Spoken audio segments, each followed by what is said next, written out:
Dito sa atin, hindi. Dog eats dog, boss. Tigilan nyo yung sobrang daming ambisyon. Sobrang daming ambisyon ng mga politiko dito sa bayan nito. Yan o ang number one na sumisira sa ating bayan, yung ambisyon. Wala pa kayong mga nagagawa sa mga lokal ninyo. Sa paggawa ng batas, yung iba, ano ba ang mga napatunayan na mga batas nyo nang ginawa at gusto nyong maging Pangulo? Pwede ba tigilan muna natin yan? Pwede ba ano muna tayo? Pro-Philippines muna tayo. Tigilan mo ang inyong ambisyon, Tulfo. Yan ang sinasabi ni Senator Robin Padilla. Pera muna nung laban. Kasi paano pag wala nang lumaban para sa Pilipinas? Paano kung Marcos na rin? Wala namang problema, filean ako ng kaso. But for example, yung Tindig Pilipinas Kiko D. Ayan na mga kababayan, tinitindigan na po ni Senator Alan Peter Cayetano ang laban. Katulad nga po ito ng ginamit ng senador, ang pamusong senador na si Ninoy Aquino. Laban, kahit kinikitil po ang demokrasya sa Pilipinas, laban. Yun po ang ginawang slogan ng nasirang dating senador ng Ninoy Aquino, mga kababayan.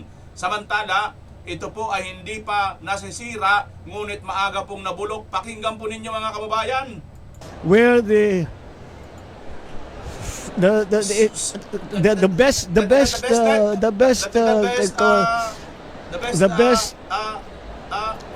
description I can have is that the legislature is now in disarray, where the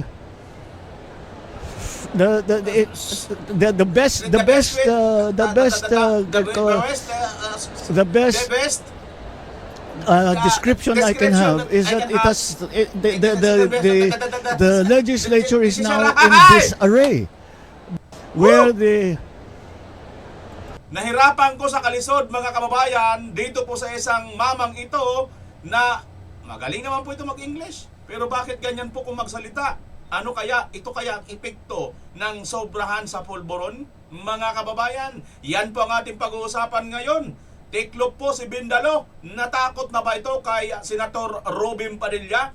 Nang kinasahan ito ni Senator Robin Padilla, mukhang tiklop mga kababayan. Dati mukhang pitbull. No? Mukhang pitbull, mukhang asong umaatungal, askal na pakalat-kalat mga kababayan na baliw, na handang manakmal.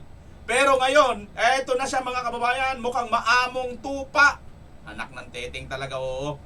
Nako, ingat po tayo sa mga maamong tupa ha, na nagsusuot ng mga barong na nandyan ngayon sa Senado. Sapagkat mga kababayan, ha, bagamat nakasuot po sila ng maamong tupa, anytime po ang laman or ang nasa loob po ng kanilang damit na yan ay dragon, mga kababayan. Kaya ingat po tayo. Marami po dyan. Yung iba po dyan, bit-bit po yung 10, 5, 6, ilang iba't ibang mga maleta na ang laman ay pera ng bayan. Pag-uusapan po natin dito mga kababayan ang talaga naman tumitrending at ang ikinagimbal ni Mr. Tolplok. Ha? Tulplok mga kababayan na talaga naman ang personal niyang buhay. Iba pa yan, ano ho? Kanina lang, napa-google po tayo at na-research natin. Ito pa lang si Erwin Tulfo mga kababayan, mayroon pala itong kasong convicted po ito mga kababayan ha, take note, convicted po ito sa kasong libel or libelo, paninirang pure mga kababayan. Convicted po ito, 4 counts of libel mga kababayan. Mayroon po pala ito, convicted. Pero ang problema, ang tanong mga kababayan, ang problema, bakit hindi po ito nakulong? Ano ho? Yun po yung matinding tanong mga kababayan sa atin pong hustisya sa ating bansa. Kung ikaw ba ay walang impluensya, kung ikaw ba ay nagtitinda lang, bindor, ikaw ba ay nagnakaw ng isang, tawag nito, yung tiklis, tiklis lang ng, ng bayong, ng mangga, kulong ka agad, di ba?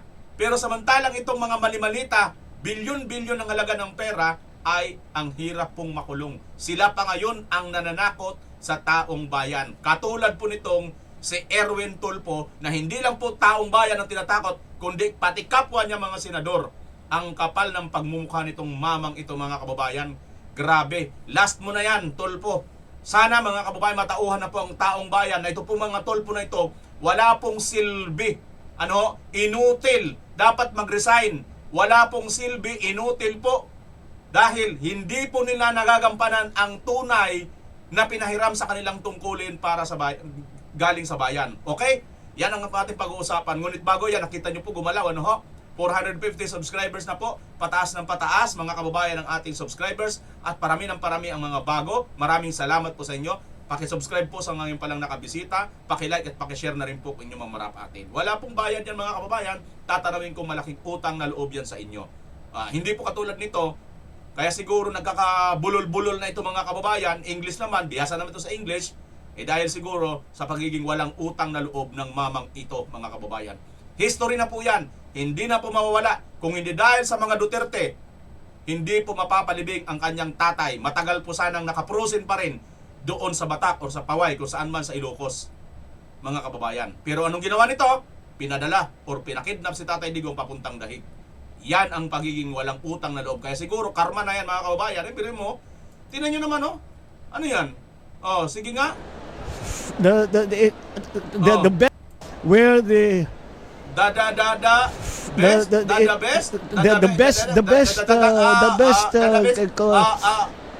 best description I can have is that it has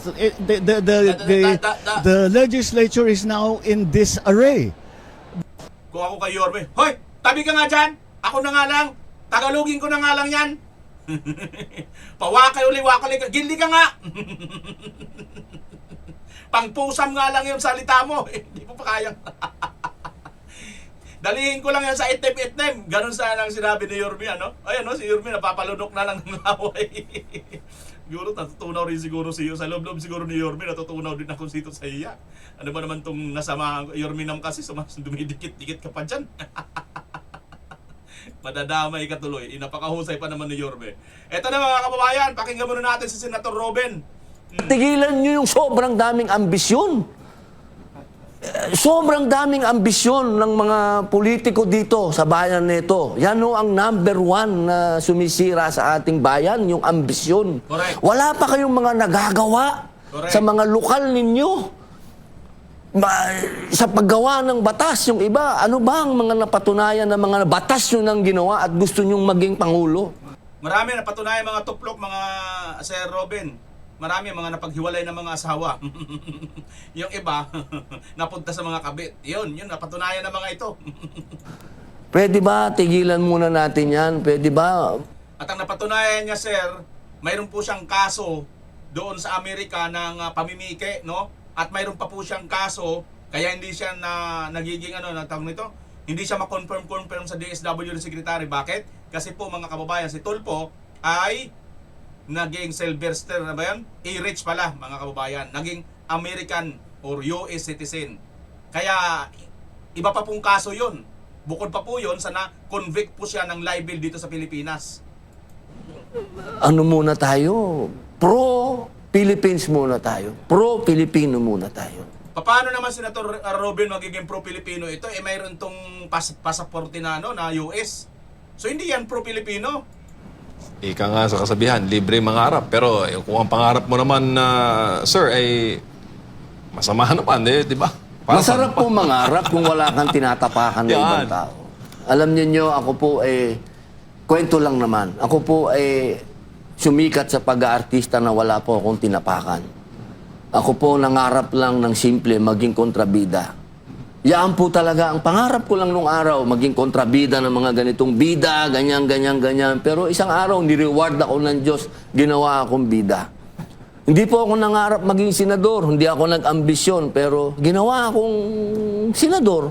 Ibig sabihin, may mga bagay po dito sa mundo na hindi mo kailangan tumapak ng kapwa mo. Kailangan po, lagi lang tayong parehas. Fair. Correct. Yan ang kulang dito sa mga leader natin.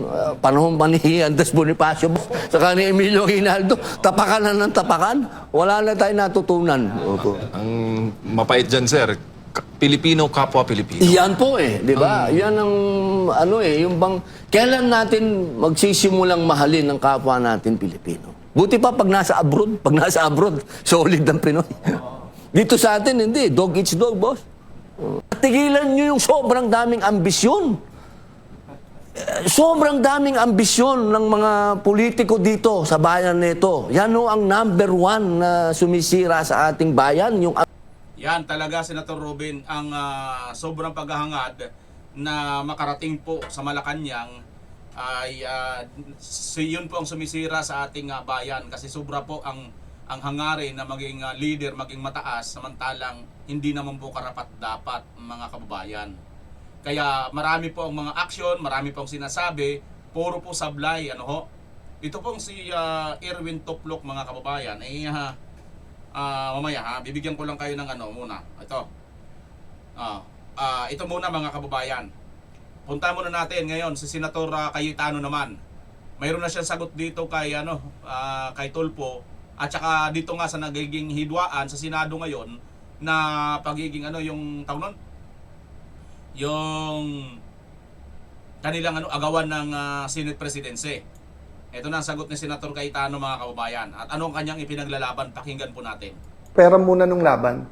Kasi paano pag wala nang lumaban para sa Pilipinas?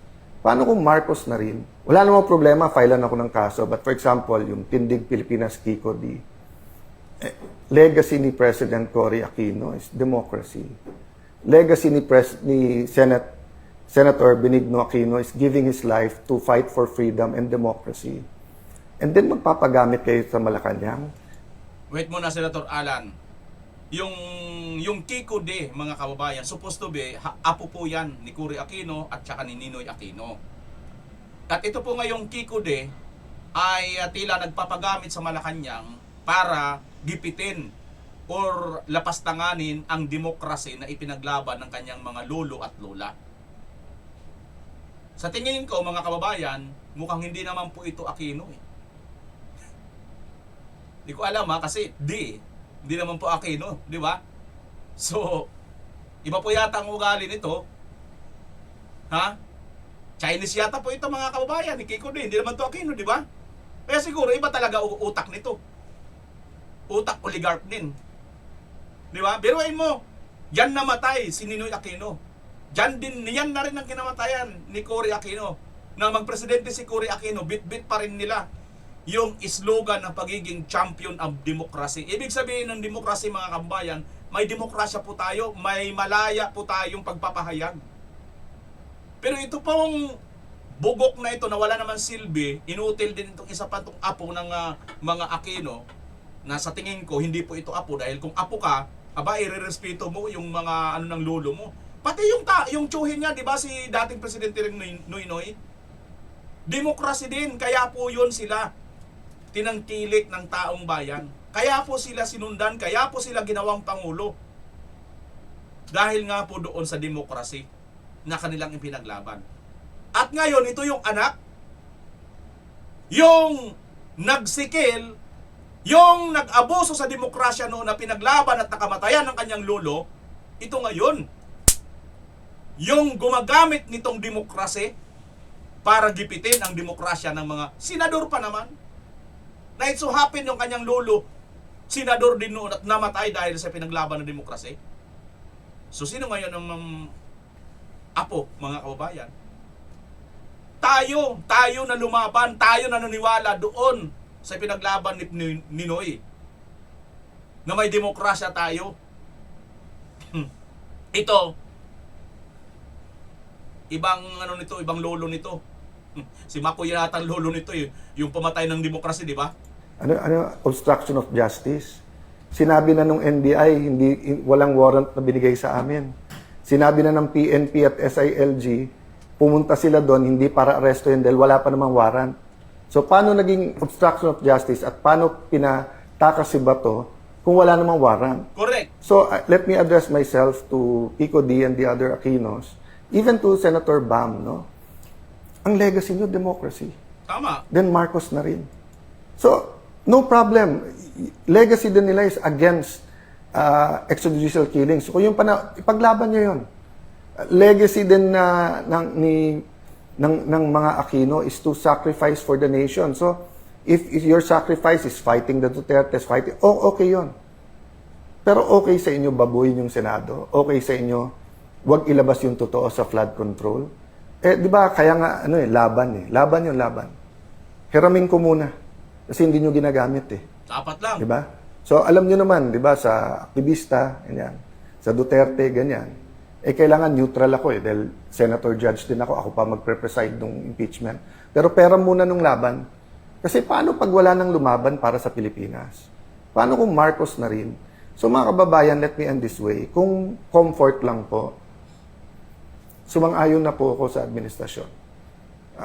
My life will be totally much easier, but I couldn't live with myself. Why? Life without a purpose is not living.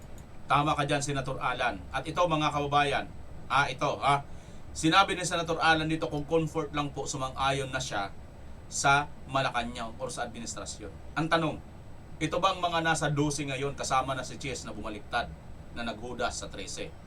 Sa tingin nyo kaya, mga kababayan, ano yun? Comfort na sila, di ba? May comfort na sila galing sa Malacanang. Ni isa sa kanila hindi na makakasuhan. Tingnan nyo si Chess. Subukan nga natin, mga kababayan, kung kakasuhan pa ba si Chess. Kaya Chess, nako, last chess mo na yan. Chess, last chess mo na yan. Hindi ka na makakapag second chess. Last chess mo na yan, Chess, ha? Hudas nga ni. Diba? You all have to consult your maker. Is this the kind of world that the Philippine Constitution wants? Is this the kind of world that the Bible tells us, the kind of Philippines we want? Diba? So, you might not like me. You might not agree with my politics. I'm not perfect. Some of you might not even trust me. And if I'm wrong, then tama feelings nyo. But what if I'm right? How many of us didn't listen to the science in 1970s? And what happened for 20 years? So what if I'm wrong now? You don't have to like me. My stay as Senate President is limited. But every day that I'm here, laban po tayo. So, hindi natin kalaban ang Malacanang. Pero kalaban natin kasinungalingan. Kalaban natin yung nagpupunit ng pahina ng konstitusyon. So mga kababayan, tonight, tomorrow, let's say a prayer, but let's ask ourselves, who are we? Anong identity natin? Paano natin maitutuloy yung laban? Hindi pwedeng everyday may bagong issue na lang. Issue May 11, habulin si Bato. Issue May 13, NBI attack the Senate o hindi. Issue ng walkout, 12 kayo, okay. Nung kami hindi dumating, 12 kayo, okay. Tapos, para hindi mapag-usapan yung testimony ng 18 Marines, magme-meltdown, magbabalistik si Erwin Tulfo. Tapos, para yun ang news. Tapos bukas,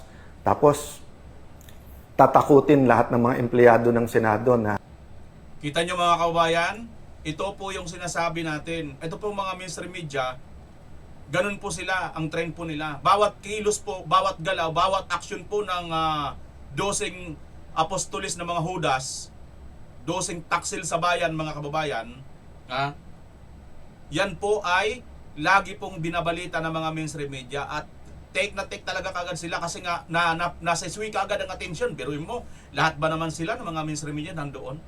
Pero nung nag-cover nung nagsalita ang mga Marines, ilan lang ang mga mainstream media na nag-cover?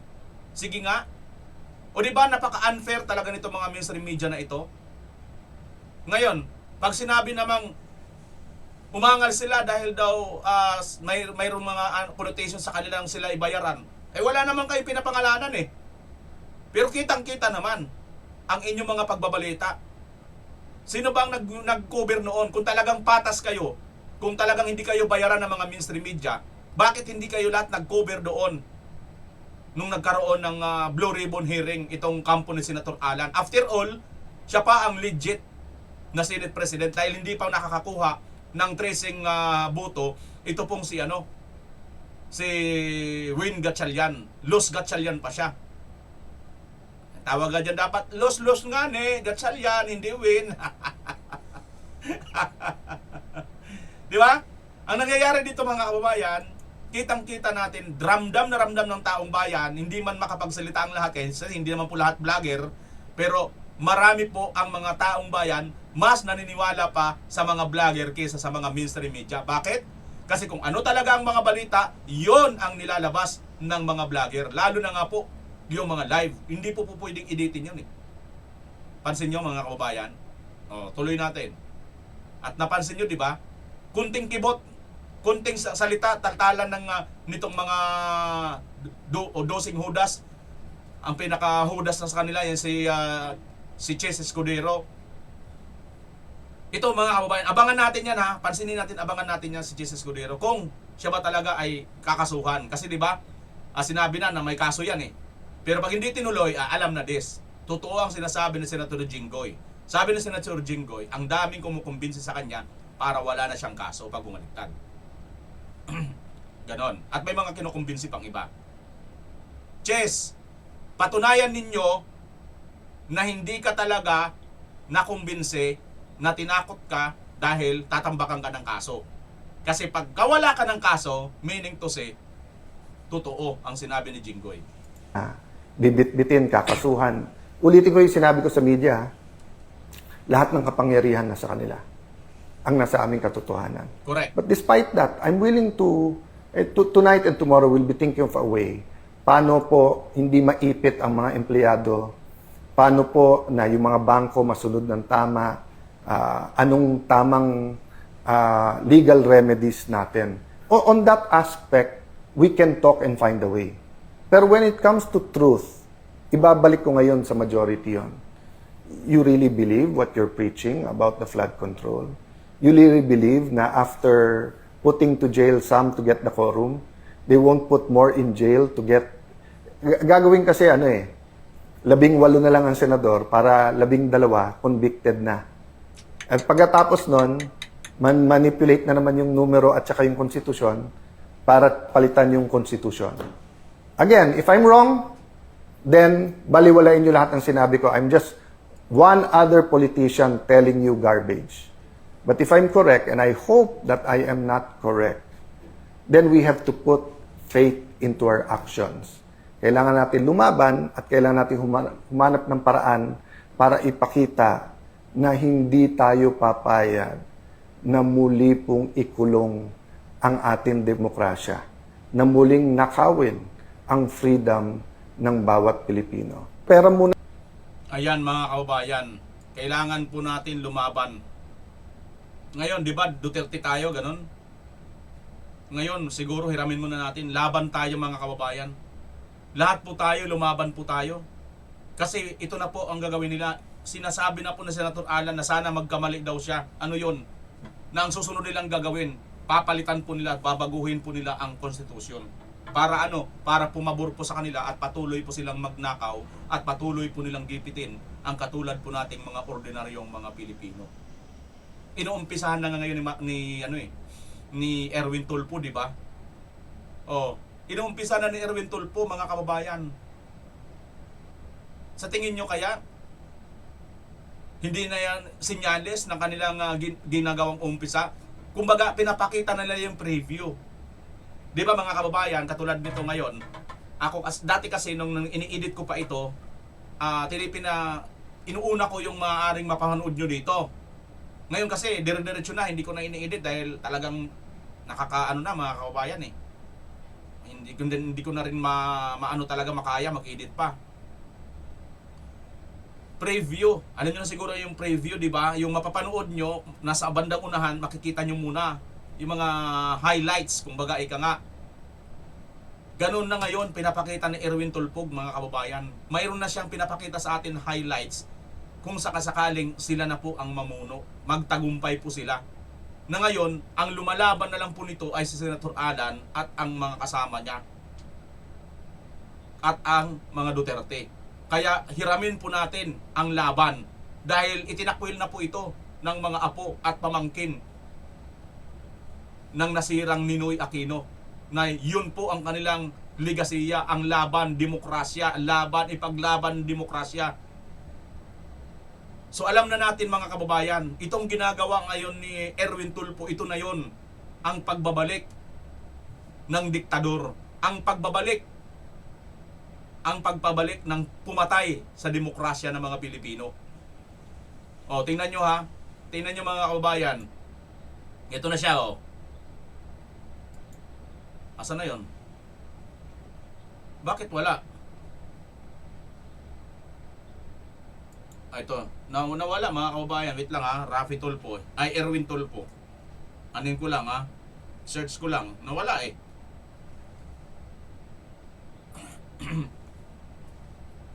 Tingnan nyo itong kanyang post mga kababayan.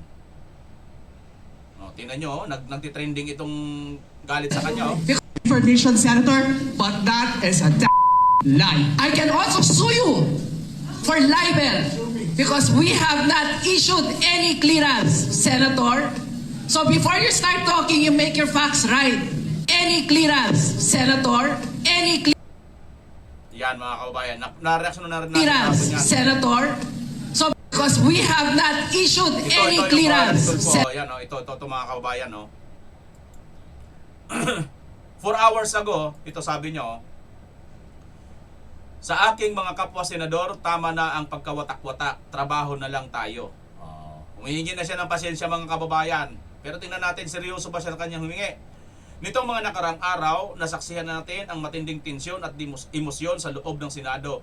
Bilang pagkilala sa mataas na institusyon, aking kinababahigingan, lubos akong humihingi ng paumanhin sa aking mga kasamahan, sa aking mga naging marahas na pahayag ukol sa pagpapaaresto, pagpwelyo at pagbitbit kay Senador Cayetano at sa ilang individual palabas ng session or plenary hall. Hindi po ito ang dapat na asal ng isang opisyal, lalo na ng isang senador. Ang mga salitang iyon, bagamat hindi nararapat sa harap ng publiko, ay dala ng bugso ng damdamin sa hangarin na huwag nang maantala pa ang trabaho para sa bayan. Gayunpaman, ito ay mali pa rin. Humingi rin ako ng kapatawaran sa ating mga kababayan dahil sa mga nagdaang hidwaan natapos ang sesyon nang hindi umuusad ang mga mahalagang batas. Nang dahil sa mga yan, naging paralisado ang ating mandato. Ang mga Pilipino ang tunay na talo dito. Kaya nananawagan po ako sa aking mga kapwa senador, tapusin na ang pagkawatak-watak dahil sa labas ng Senado, ilan sa atin ay magbabarkada, magkumari o magkumpare naman. Kaya trabaho na lang tayo. Magbalangkas na ng mga batas, mag-imbestiga sa mga irregularidad ng walang kinatatakutan at unahin ang kapakanan ng bawat Pilipino. Ang pagkakaisa ay hindi nangangahulugang pag-atras sa laban. Ito ay ang pagsama-sama ng ating lakas upang proteksyonan ang sambayanan. Sa panahong ito ang pagsubok, itabi natin ang personal na interes. Ipanalo natin ang Pilipino. Magkaisa tayo para sa maibalik ang integridad at tatag ng Senado. Alam mo, Oplok Tulfog, kayo ang unang gumawa ng bindalo. Una kayong nag-walk out, tapos 12 lang kayo. 'Di ba? Kayong 11 ay kayong 10 nag-walk out kayo, pinangunahan mo 'yan, 'di ba? Katabi mo nga yung dati mong minumura na si Mr. salamat kay Mr. Chair, si PhilHealth Queen, 'di ba? Si Risa Hontiveros, katabi mo, 'di ba? Dati minumura-mura mo 'yan Kasama ni Kiko, 'di ba? Minumura-mura din mo rin 'yan. Trillanes. Di ba masyado mong ina-ad hominem yung mga yan noon? Palibasa, sanay ka rin naman kasi. Sanay ka kasi, convicted ka ng kasong kasong libel Sanay ka talaga manirang pure, Tulfog. Kasi may kaso kang convicted libel ka. Ang problema lang, bakit kaya pag ma-influensya, hindi talaga nakukulong? Bakit pagka mahirap lang, isang tekles lang ng mangga kulong, matanda pa? Katulad na lang ni Franz Castro, di ba? Dating congressman, yung ACT teacher party list, convicted sa child abuse na kaso. Ilang 14 mga bata, may mga minor. Ayun. Na-affirm yun ng Court of Appeals. Na-affirm na sila. Hindi pa rin nakukulong. Ang kapal pa ng mukha, pinakulong pa yung isang abogada na si Zilaica Lopez na hindi naman po wala namang kaso. Siya pa ang nagpakulong. Gaga talaga, Yan ang batas natin. Pero wala tayong magagawa. Yan ang batas Minsan talaga makakaisip ka para lang sa mayayaman, para lang sa mga ma-impluwensya ang batas. Di ba, mga kababayan? Kasi katulad dito ni Tulfo, hindi ito nakulong. Pero alam yung kaso nito, convicted po ito hanggang sa Supreme Court. Libel ang kaso.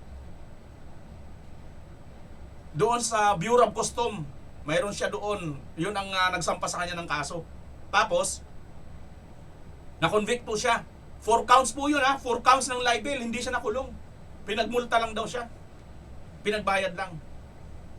Aside from dyan, kinamiki din ito ng pangalan sa Amerika. Sanay talaga ito mamiki. Sanay talaga ito magbindalo, mga kababayan. Sanay talaga ito magbindalo, itong taong ito. At pansinin ninyo, tingnan nyo ito kanya to Erwin Tulfo, 7.3 followers. 7 million, mahigit ang followers. Tingnan nyo ang kanyang post. Post niya po ito hindi ko natin gawa-gawa ito Erwin Tulfo, kanya yung post. Tingnan nyo, nasaan ang comment section? Wala. Ang nag-react 26,700. Ang nag-share 1,600. Tingnan na natin ang react, mga kababayan. Ito. Ayan. Ayan 24,000 pinagtawanan si Tuplok sa sarili niyang post. 1.2 or 1,200 lang ang nag-likes. Galit pa sa kanya yung mahigit kalahati doon sa nag-likes. 549 pa ang galit sa kanya. Grabe 549 katao, galit. Tapos yung 24,000, pinagtawanan lang yung hihingi mo pasensya. Ibig sabihin, mga kababayan, hindi po ito seryoso taong ito. Ayan 27,000. Tapos ang tumawa sa kanya at ang galit sa kanya, tumawa at saka galit sa kanya, 25,000. Mantakin nyo yan, mga kababayan. 25,000 ang galit. At ang pinagtawanan lang siya. Sarili niyang post ito sarili niyang mga follower yan. At nakapagtataka, Erwin Tulfo Limited who can comment on this post. Walang pwedeng mag-comment, siya lang. Bakit? Tatakot ka na ba, Tulfo? Natakot ka na ba sugurin? Anyabang-yabang mo magsabi, kikwilyuhan ko yan. Putres naman. Swerte lang talaga ito kung hindi ako naging senador. Kasi kung ako naging senador, ay nako. Hindi, totoo mga kababayan. Swerte lang talaga. Pupuntahan ko talaga yan. Hindi, pupuntahan ko talaga saan to nag-ere. Halimbawa sa isang estasyon. Ganun ba? Kwilyuhan mo ako. Dito, subukan mo ako kwilyuhan. Dito, para makita ng mga media. Paano mo ako kwilyuhan? Kwilyuhan mo ako. Gaganunin ko talaga, mga kababayan. Hindi, sa totoo lang. Hindi. Nakakalalaki. Kasi ang tingin yata nito, ang kapwa niya senador, kaya, parang kuto ba, na kaya niyang tiris-tirisin lang kung gugustuhin niya. Tama hindi? Tama hindi, mga kababayan?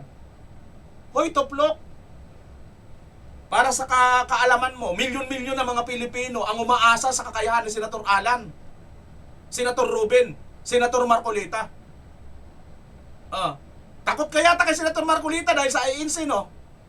Ano, mga kababayan? Takot yata ito. Hindi niya diniretso si Senator Marcolita Di ba?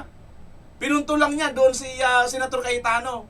Ang description, Senator Cayetano lang Kasi nga, di ba? Si Senator Cayetano yung Senate President na legit. Pero saan to galit? Galit din to kay Senator Marcolita. Hindi lang nito madiretso, mga kababayan. At tandaan ninyo, mayroon isang video noon na kini-question ito ni Senator Marcolita tungkol sa kanyang pangalan. Di ba? Di ba, mga kababayan? Ay, kaya takot ito, malamang tiklop ito. Aside from sa INC, pag kinanti kasi nito ang INC, tsaka siguro kay Senator Ruben, di ba, kumasa si Senator Ruben? Unahin mo ako, sabi ni Senator Ruben, di ba?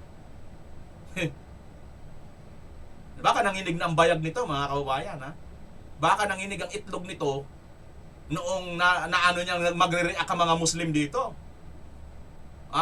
O dito rin sa mga INC. Di ba, mga kababayan? Ang dating kasi nito parang ano na lang sige, matapang ako, malakas ako makapangyarihan nito, lalaking lalaki talaga, gano'n Di ba? Kiikwilyuhan ko, wala akong pakialam, biting kita, hihila. Di ba, kiikwilyuhan kita. Ganito rin si Tory, di ba? Wala na rin pakialam sa batas. Papasok talaga siya doon sa KOJC. Kahit wala silang mga search warrant. Sige. Yan po ang mga ugali ng nasirang Marcos, diktador. Marcos style. Manang-mana kayo doon kay Marcos. Lahat na lang pinipilit ang gusto. Ito yung pinaglaban ni Ninoy Aquino. Diyan namatay si Ninoy Aquino sa pagkikipaglaban sa demokrasya. At ito naman ngayon, apo daw ko, no? Ako hindi ako naniniwalang apo yan. Kasi pag apo yan, dapat igagalang niya yung legacy ng kanyang tatay, ng kanyang lolo. Tama hindi? Kung hindi man, kung apo man ito, wala itong respeto. Walang utang na loob. Sa bagay, mana-mana lang yan eh. Si Marcos Jr., walang utang na loob, di ba? Mana-mana lang mga kababayan. Kaya, pati na rin sa mga trabahante, namamana rin pati sa kanilang mga amo. Yung gawain ng kanilang amo, namamana nito mga trabahante. Tama hindi mga kababayan? Samantalang ito, tingnan nyo nga. Ito yung magandang pag-uugali. Tingnan nyo.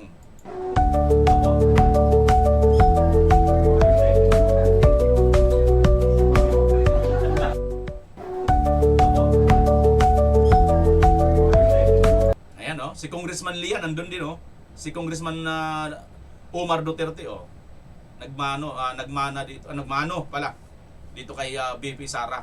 Si Congressman Lian din mga kaubayan, isa rin po yan sa naging apprentice ni Tatay Digong. 'Di ba? Kaya naman pala napakaganda po ng upbringing nitong batang ito, napakadisiplinado, mabait. 'Di ba? Kahit mayaman itong si Congressman Lian, hindi nag-astang walang hiya. Mapagkumbaba pa rin at matulungin sa kapwa Pilipino, lalo na sa mga mahihirap. Kababayan. Ito yung kanyang Tolpo, humingi ng paumanhin sa mga kasamahan sa Senado, nanawagan ng pagkakaisa. Nanawagan ka ng pagkakaisa pagkatapos mo magyabang-yabangan? Ayan mga kababayan. Kaya wag po tayong papabindalo, no? Wag tayong papabindalo sa lahat ng mga ito mga kababayan. Tingnan nyo yung kanyang style noon nang pa siya, nagpapalakas pa lang siya. Tingnan nyo, kanyang style noon. Bayan, paano na lamang maisa sa katuparan ang build projects ng Pangulong Duterte na makakatulong sana sa ekonomiya ng bansa at paglikha ng trabaho kung may mga kontraktor at opisyalis pa ng DPWH na ayaw sumunod sa agos ng pagbabago, kundi mas ninais pang manatili sa putang inang bulok at korap na sistema.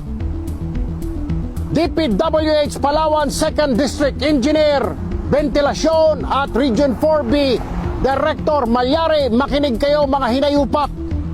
At bakit hindi nga mapapamura mga tiga Palawan kina DPWH District Engineer, Ventilasyon at Regional Director Malyari? Gayong iniwan nila ang kalsadang ito na putol na sana ay pwedeng gamitin na ng mga motorista.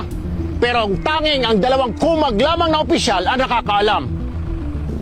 Kaduda-duda ang proyektong ito dahil bukod sa wala na itong date kung kailan inumpisahan, kailan matatapos at kung magkano ang kontrata o ang proyekto, hanggang ngayon ay ganito pa rin ang itsura ng punyetang kalsada. May mga punyeta, hinayupak, ang tapang, di ba? Pero nasaan na ito pagdating ng senador ka na? Di ba ito nga yung binubulgar na ngayon ng 18 Marines? Ito na nga yung 18 Marines ngayon. Kaya matapang siya noon, hindi pa siya kasama dun sa mga malita. Malita nga ni, wala pa nga ni. Ngayon may malita na nga ni, tahimik na nga ni. Ganun. Bukod sa nakatiwangwang ang ilang bahagi ng proyektong ito, takaw aksidente din daw ito.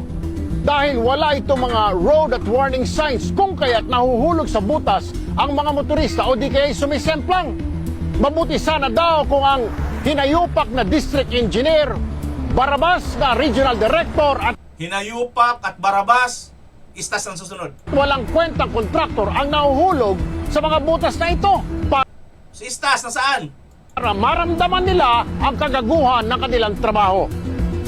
Abangan po ang buong kwentong yan sa darating na Sabado sa Tutok Erwin Tulfo Weekend Edition. Huwag natin pakialaman yung flood control na yan. Huwag natin pakialaman yung flood control na yan. What? Sometimes, you have to bend the law to be able to bend the law. To be able to please the people. Mas mataas po ang taong bayan sa batas. Am I right, Secretary Remulla? Remulla. Yes, sir.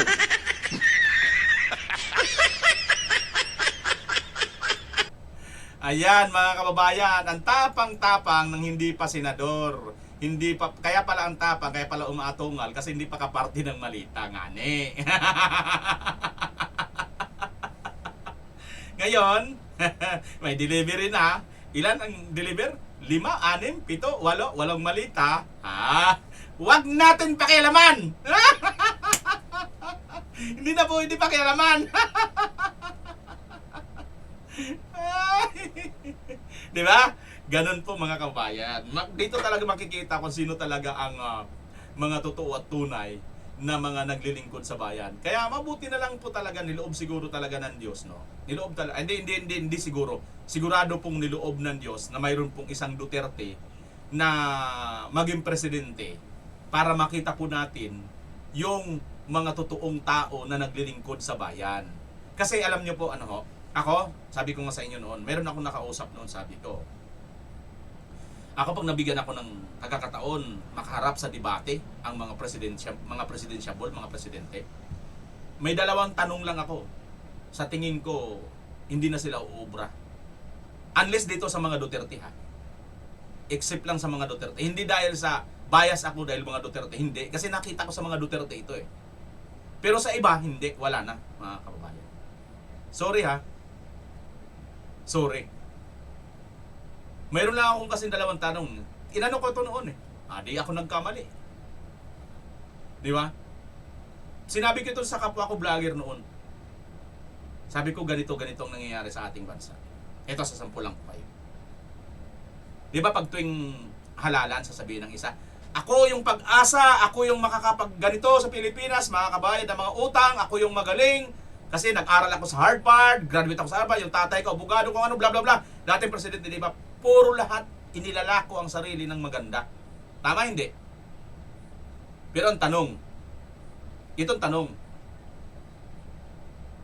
isa man doon sa mga nagsabing, ganito, ganun pagagandahin kong Pilipinas, at magaganda ang mga track record, at magaganda ang mga pinag-aralan matataas, matatalino, magagaling, ito yung tanong. Isa doon nanalo, di ba? Unless na Duterte, kasi iba sa Tatay Digong eh.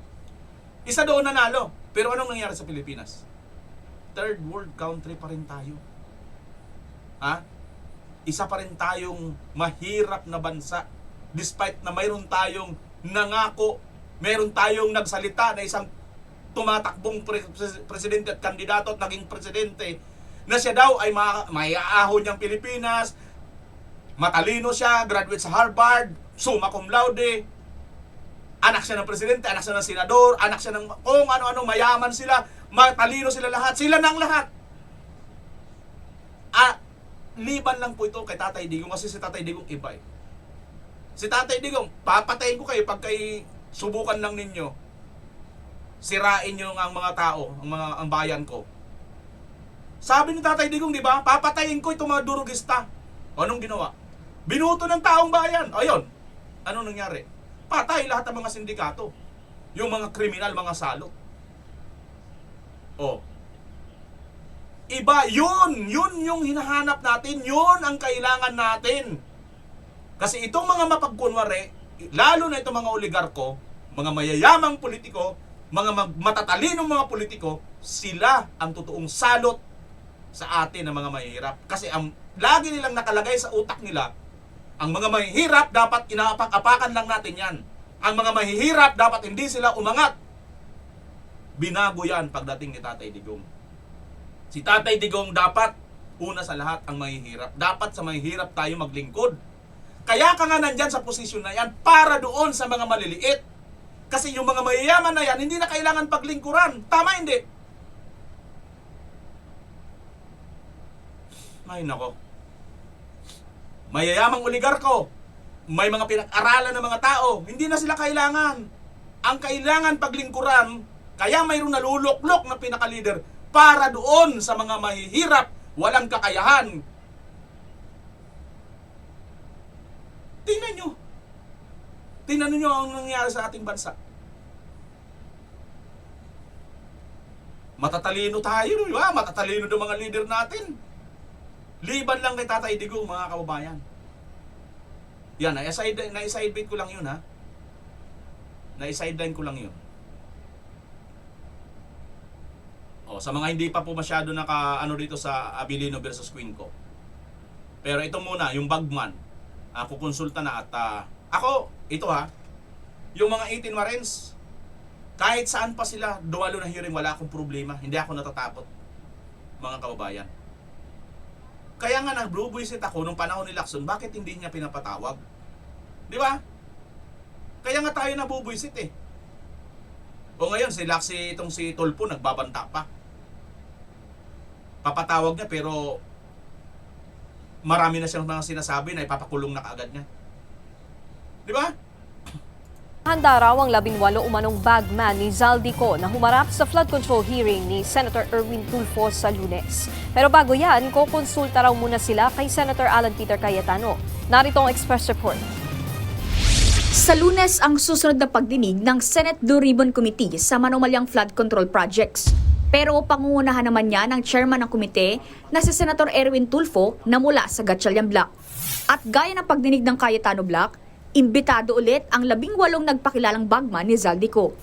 The mere fact po na in-invite namin sila kasi para wala sila masabi na tinatago namin, pinagtatakpan namin.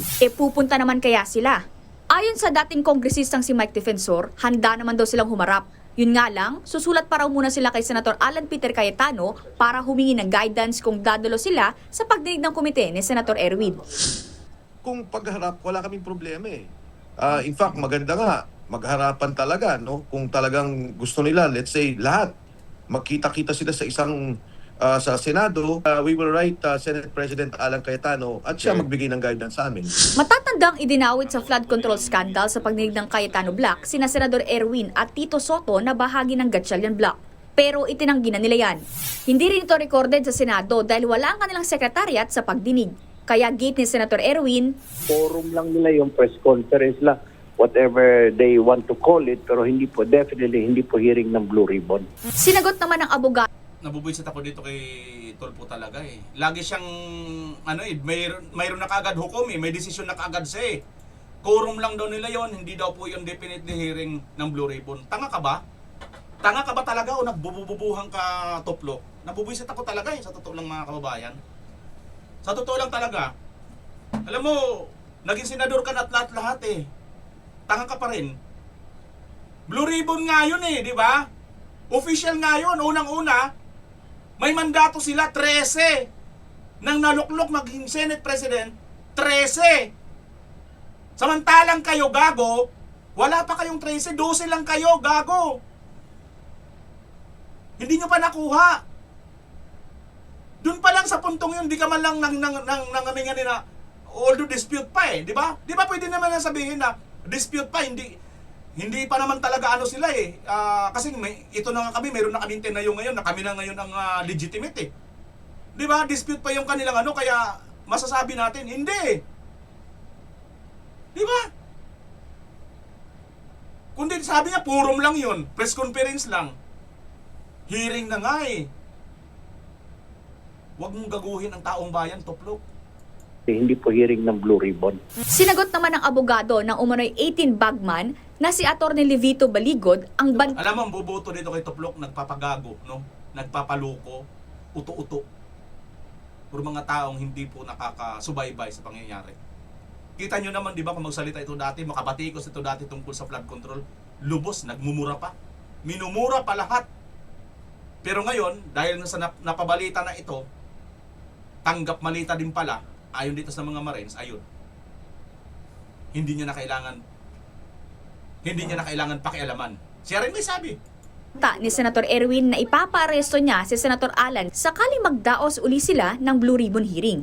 Sa kanyang Facebook post, Tanong ni Baligod, nasaan na raw ang Blue Ribbon na inirerepresenta ang kahusayan, integridad at karunungan? Kinwestiyon din niya ang asal ng anay nagpapanggap na pinuno ng komite na si Tulfo. Wala pa naman tugon ng senador dyan. O, kita mo, di ba? Kita mo? Ayan, oh. I don't care kung dati kang Senate President, dati kang Speaker of the House, talagang papahuli kita. Kung hindi papahuli, kung ayaw ng usaa, bibit-bitin kita, kikwilyuhan kita, palalayasin kita, dyan sa floor na yan, Tulfo safe, kita nyo? Siya na lahat. Siya na yung tagagawa ng batas, siya pa mismo ang magpapatupad ng batas, siya na mismo ang maghuhukom sa batas. Yung tatlong sangay ng gobyerno natin, legislative, executive, at judiciary, ginampanan ng isang Tulfo. Ang tindi. Anong tawag dyan? Diktador, di ba? Anong tawag sa sumusunod? Mga aso. O, kaya pag bumuto kayo dyan, aso kayo nito. Aso-asungot lang kayo. Di ba? Ganun lang yung kasimple. Asungot lang kayo nito. Senador Jan. Samantala, nilinaw ng AFP na wala na sa serbisyo ang 18 bagman niko nang mangyari ang kanilang mga paratang sa flood control scandal. Nagbabalita mula sa front. Isa pa itong AFP na ito eh. Wala namang kakwenta-kwenta na yung mga ano ninyo eh. Sorry sa AFP kasi may mga nakita tayong post na sinasabi. Huwag daw paniwalaan itong mga ito eh. Gago rin pala kayo eh. Tingnan nyo nga yung yung si Madriaga, di ba nakakulong na? Pero pinapaniwalaan pa rin ng mga congressman eh. Di ba mga gago lang mga kababayan? Sorry Dito makikita natin kaya mabuti na lang talaga ipinanganak ang social media para mayroon po tayong panglaban sa mga ganitong klaseng mga balita. Kasi kung wala pong ang mga social media na kagaya natin, ano pong mangyayari? Na lang sila. Di ba lalabas niyan, walang kakwenta-kwenta, walang credibility itong mga ex-Marines. Pero simple lang mga kababayan, no? Simple lang eh. Bago ko tunguhin ang aking opinion at reaction dyan, ganito. Simple lang naman po mga kababayan eh. Sabihin na lang natin, hindi nagsasabi ng totoo itong mga ex-Marines. Anong mapapala nila pag hindi sila nagsasabi ng totoo pala? Anong mapapala nila? Sige nga. Gusto ba nila na mapakulong sila lahat? Maghirap ang mga pamilya nila? Ito ba ang gusto nila? Ito ba yung ano nila? Kasi hindi totoo ang sinasabi nila eh. Di ba?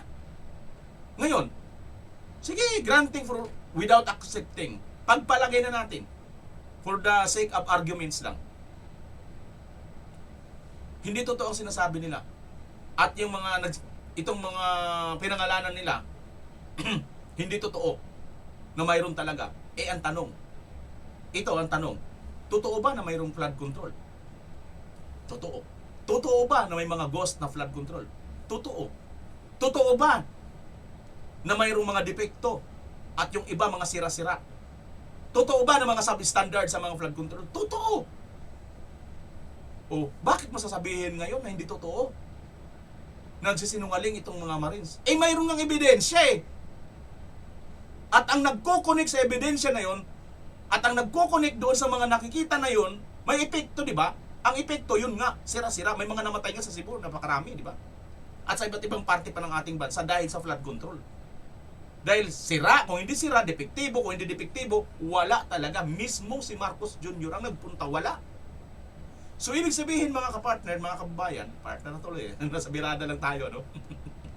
Ibig sabihin lang, mayroon talagang katotohanan ng mga sinasabi nila. Hindi gawa-gawa lang. Kasi nga, ang tawag nga sa English yan, cause and effect relationship. Pag may nangyari, syempre mayroong gumawa. Di ba? Sabi nga dito ni Atty. Baligod, Atty. Congressman Mike Defensor, ready naman sila, willing naman sila eh. Matagal na nga dapat yan eh. Nung panahon pa ni Lacson eh. Bakit kung kailan na nag-umpisa na sila Marcolita at Senator Cayetano, sa kanyo naman aagawin? Ano to, paistaran na lang talaga? Tulfo? Gusto nyo na lang talaga, kayo lang lagi ang nasa highlights? Kasi nga sabi ni Senator Robin, may ambisyon kayo magpresidente. Yan. Yun naman pala talaga. Hindi natin masisisi kasi ang goal talaga nila mga kababayan, maging presidente. At ito nga ngayon ang mapanganib. Yung sinasabi ni Senator Alan, mukhang gagawin nilang lahat.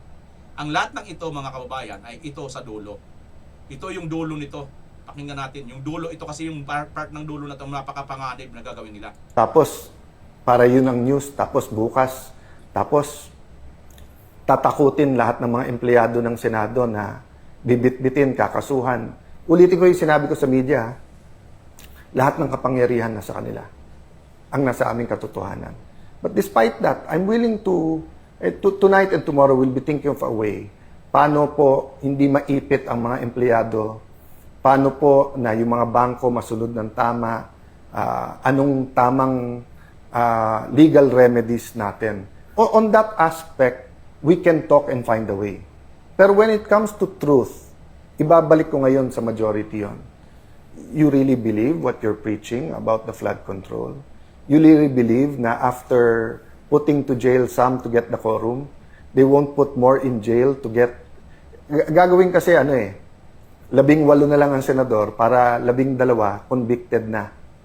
At pagkatapos nun, manipulate na naman yung numero at saka yung konstitusyon para palitan yung konstitusyon. Again, if I'm wrong, then baliwalain nyo lahat ng sinabi ko. I'm just one other politician telling you garbage. Yan mga kababayan, yan ang mga panganib. Ang mga plano nila ay palitan po ang konstitusyon. Yon ang mga panganib mga kababayan. Ang pagpapalit ng konstitusyon ang kanilang tinatarget dito na mangyari. Kaya napakadelikado po nito mga kababayan. Sana wag silang magtagumpay. Dahil pag nagtagumpay po sila, delikado na po tayo.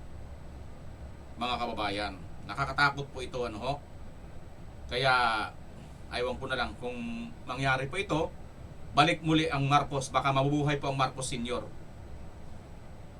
Mga kababayan, nakakatakot po itong kanilang gagawin. Sana wag po silang magtagumpay. Samantala mga kababayan, ito pong sinabi ni Senator Alan, mayroon na silang inaanong solusyon ay ito na po, may latest update na. Sabi dito, breaking, Gatchalian accepts Cayetano Olive Branch. Senator Win Gatchalian is open to sitting down with Senator Alan Peter Cayetano to settle the question now gripping the nation. Who is the legitimate Senate President of the Philippines? The outcome could have major consequences, including the fate of potential Blue Ribbon Committee investigation in alleged corruption and the looming impeachment trial of Vice President Sara Duterte. Open to dialogue, Gatchalian said, signaling a possible path toward resolving the Senate leadership standoff. Lagi po nilang sinisingit yung tungkol sa impeachment, mga kababayan. Tandaan po ninyo, makulong man po lahat ng senador na mga kakampi ng mga Duterte. Sabihin lang natin siyam makulong nakakampi ng mga Duterte. Hindi pa rin po makukonvict si VP Inday kasi kailangan nila ng 16 na magkukonvict. Okay? Unless mga kababayan magurgor or mas matanggal sa pagkasenador katulad ng ma-expel dahil sa may kaso na convicted.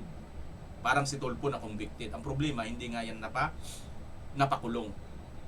Mga kababayan. Actually, na-research ko na rin kung bakit hindi yan napakulong si Tulfo Comment nyo dyan mga kababayan kung gusto nyo malaman ang research ko doon. Kung bakit hindi yan nakulong si Tulfo. Tingnan natin kung mayroon pong interesado malaman kung bakit hindi nakulong si Tulfo. Sa kabila ng 4 counts na libel, convicted siya. Okay? So ayan mga kababayan, okay na. Mukhang mag-uusap na po sila. Ano ba yung olive? Olive. Ano ba ibig sabihin ng olive? Olive daw Olive oil? Olive branch. Ano yung olive? Ano ang ibig sabihin ng olive? Olive branch. Branch na branch. Ano ang ibig sabihin ng olive branch? Ang olive branch ay isang simbolo ng kapayapaan, pakikipagkasundo o pag-aalok ng pagkakaibigan matapos ang alitan. Literal na kahulugan, ang olive ay puno ng olibo. Ang branch ay sanga. Kaya ang literal na kahulugan ay sanga ng olibo. Idiomatikong kahulugan. Kapag sinabing he extended an olive branch, ang ibig sabihin ay nag-aalok siya ng pakikipagkasundo o kapayapaan. Ayun mga kababayan, olive branch, ibig sabihin, tinanggap na daw ni Win Gatchalian accepts Cayetano olive branch. O yun. Ibig sabihin yan, nag-aalok ng pakikipagkasundo o kapayapaan si Cayetano na tinanggap naman ni Win Gatchalian. Yun po ang kahulugan yan mga kababayan. Yun palang ibig sabihin ng olive branch. Sanga ng olibo or extended olive branch. Pakikipagkasundo or kapayapaan pala yan mga kababayan. Okay, so yan. Comment na lang kayo mga kababayan na kung gusto nyong ano ko sa inyo yung aking research about doon kay Tulfo kung bakit hindi siya na kulong despite na nahatulan po siya ng 4 counts na libel. Take note 4 counts na libel. Mayroon pa po yan sa Amerika, yung pagpeke daw ng pangalan, no? Ng pagiging nag-ano pa nga daw ito naging US, ano ba ito? Ano bang siya sa US? Okay. So, yun ha. Okay, tuloy na tayo. Dito na tayo sa mga gustong magpa-shoutout, mga nag-comment. Sabi dito, ako ba makabati ko aning Erwin Tulfo nga mag-iningon ana makita na ako dires video ba feel gyud kaayo na ako ang akong kalagot ba nakakagigil ba. Ayun. Sabi po yan ni Annabel Lucero. Ganda pa ni Ma'am Annabel. Silipin natin si Ma'am Annabel. Ayun, ganda lakawatan po. Ang ganda ni Ma'am Annabel Marites kami, Mara.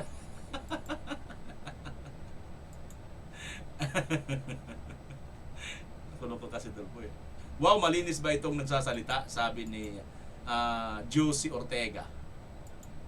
Hindi po. Marami pong yung saibit Mga iskabeche daw Bukas po may hearing ba?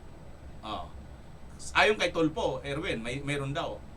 At isasama daw yung mga Marines. Tingnan natin kung ano ang payo ni Senator Alan. Raimundo Figuracion Wait natin bukas. Naka-follow na ako sa imong FB page bro. Sabi ni Johnny Boy. Oy, thank you Johnny Boy Yung FB page natin. Silent viewer been long time currently watching from Nepal. Mindanao Munyet. Oy, Mindanao Munyet. How are you there, sir? Thank you for watching. Are you a Nepali? Really? Are you a Nepali? Pardon for my sincere English, sir.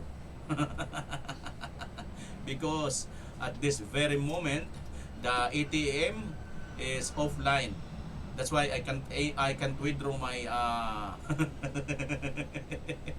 another English. That's why my English now is just Isinsilyo inside in my pocket. Charot!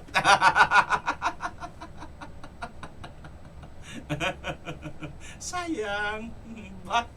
Sayang ang wrinkles. Maraming salamat BMR, sabi ni Guiding. Welcome po. Watching from Sanchez Mera, Cagayan Valley, Region 2, mabuhay kayo. Sabi ni Andres Alipio ba? Andres Alipio, Cagayan Valley. Uy, mga Cagayano, naimbag malong, naimbag aldaw, kada kayo amin, ita Cagayan. Sa Agiyaman kadatoy kayo, buya dito'y channel ko, mga kasolid North dita. Tama po sinasabi ninyo, hindi lang kontraktor ang nakikinabang, ma'am. Nangunguna talaga ang politiko bago mapunta sa kontraktor ang project. Okay, tama. Sabi ni Rinaldo Mangilit. Ayan.